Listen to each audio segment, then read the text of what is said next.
It's Tuesday, May 13th, 2014. 2 days ago, I opened the hive. I cut a piece of cross comb, and before I had a chance to correct the formation of the comb, it collapsed off of the bar. And what I did to repair that was tie it up with some wire. I don't want to let too much time go by if it's completely fallen off again. It's a very thin gauge wire and it may have cut through the comb in the heat of the day.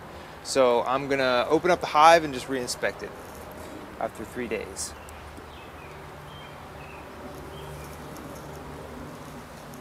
It's hotter. If you've ever experienced the Dickens, it's hotter than the Dickens today. A friend of mine from YouTube, Jared from J&J Acres, installed bees on his homestead this past week, and his first bee update brought me to the realization that these bee videos from one angle kind of are boring. No offense, Jared, but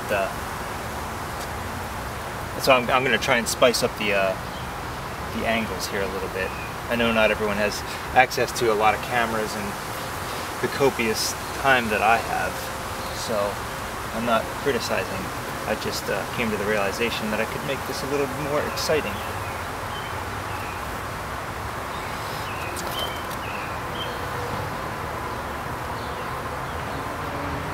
And full of oh god, I don't even know what I'm saying. Full of all kinds of egg cells.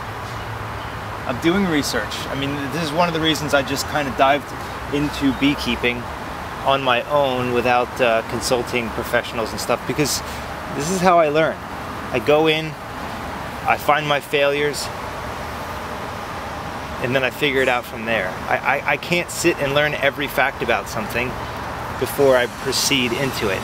I will lose interest, I'll become disconnected, I won't remember anything. Having to fail and find your way out again, that's how I learn. I really believe that that's a great way to experience the world. You know, you just go for it. And when you can't go any further, you ask questions, you experiment, figure things out for yourself, consult consult experts with the questions that come up. For example, what are those yellow celly things? What are they? Well, I found out that they are worker brood comb cells. Worker brood cells. There was a video about 2 weeks into having this hive where I opened it up. I saw all the yellow capped comb, and I said, "Oh my gosh, capped honey!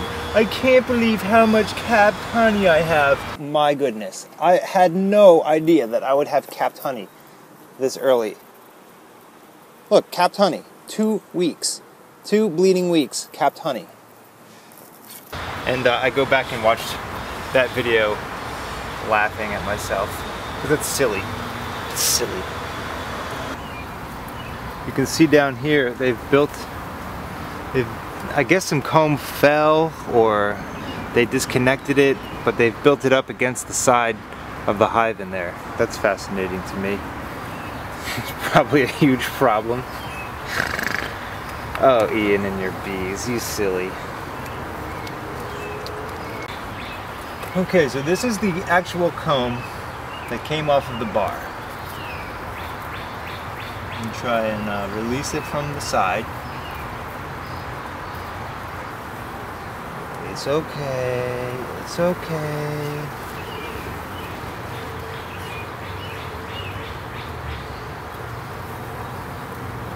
So here we can get an idea of how that repair went. Somewhat get an idea.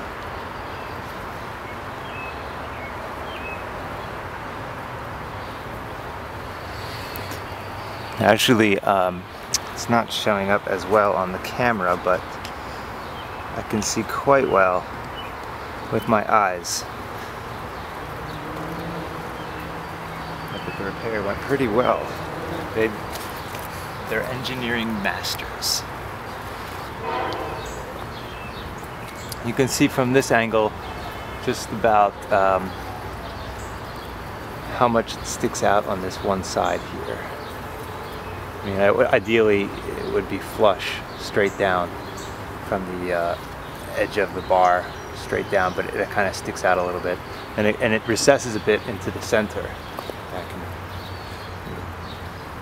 recess my tool inside of there so you can see this is the profile of the center. It's that much deeper than the edge. Fascinating.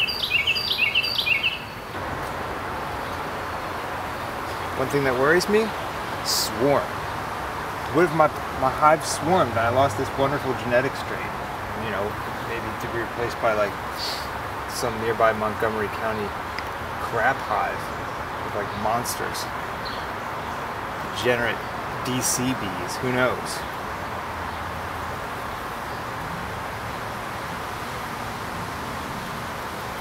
From the Senate floor, something like that, you know? Some corrupt bees made with my genetic strain. I'm sorry. I'm sorry I make it so hard on you. I really am. I think about it all the time. Wouldn't it be so much nicer if I wasn't out here playing with you twice a week, showing you off to my friends like any of it is anything that I'm doing? Hey guys, look what I did. I bought this. Hey guys, look at the money I spent on animals. Shit. That's a really beautiful piece of top bar comb. I wish they were all that good. Even at the top, where the bark and the comb meet, they just meet in the most agreeable place. Right there and right there. Not too far over onto this side or not too far onto that side, so that the bar hangs off the top of the hive in a strange way. It's just right.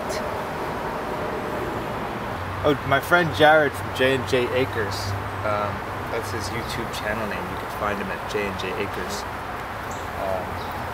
He said something that was cool and interesting that I want to repeat, that I'm not trying to be educational about this. This is strictly for documentary use.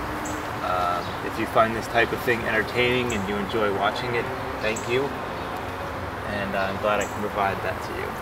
But if you're trying to learn something about keeping bees, something about the bee's life cycle, going for advice about what you should do for a certain problem, this is not the channel, this is not the video for you. Sorry, I'm just learning. I got this hive 6 weeks ago, and I know next to nothing except that I'm drawn to keeping bees, so I'm doing that.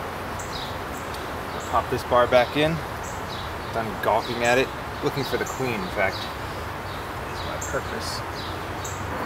If there are any professional beekeepers out there who are watching this channel, in this video, I would like to ask you for a piece of advice. If it wouldn't be too much trouble, just, you know, pop an answer down in the comments.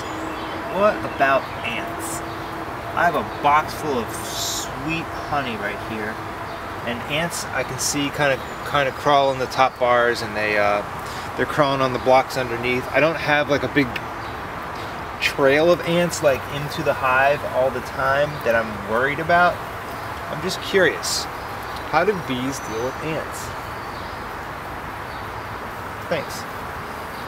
This is another beautifully shaped comb. It's covered in bees.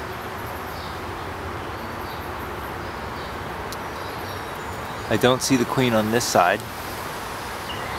Looking good, bees. Strangest damn thing. Just got stung in my finger from a flying bee. As I approached, like I said, I went to approach to grab the top bar hive, the top bar, hanging on the rod up there. And the flying bee collided with my finger and made the slightest penetration with her stinger. Okay, so on this this finger here, that's the stinger, and it made the slightest penetration into my finger, right there, if it is in any way possible to see, the tiniest little sliver of a splinter of the stinger. That didn't penetrate. I did not get any venom. Just kind of bombed my finger kamikaze style and then went away and left this stinger organ, unfortunately, on my other finger. You know, I saw it there and I brushed it off. Fascinating. Very pointy. Okay, enough of this.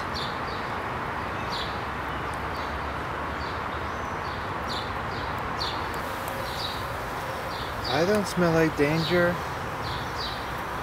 You don't even know where I'm going to be and you're already on me. Guard bees, dude, they have like a sixth sense. There's a bee on the right side of the frame right now on bar 14. That's a guard bee that is like very intolerant of me being around. You can watch when she interacts with it. See that? See how she just jumped and pounced on another bee? She's just edgy as heck. She just is not very happy and she doesn't know why, but she just wants to hurt something. Yeah, they're a bit agitated right now. I really should start closing up. It's been open for about a half hour. Well, let's see, how long have I been here? 45 minutes, and it's getting dark, it's getting late. I'm just gonna start closing up and stop being a video. What a relief. Got everything back together and gonna leave the top off so these guys can find their way back into the front of the hive. But I took a look in there. I still haven't gotten through the entire hive yet. Just time. I gotta go make dinner for Grandmom. Thanks for watching.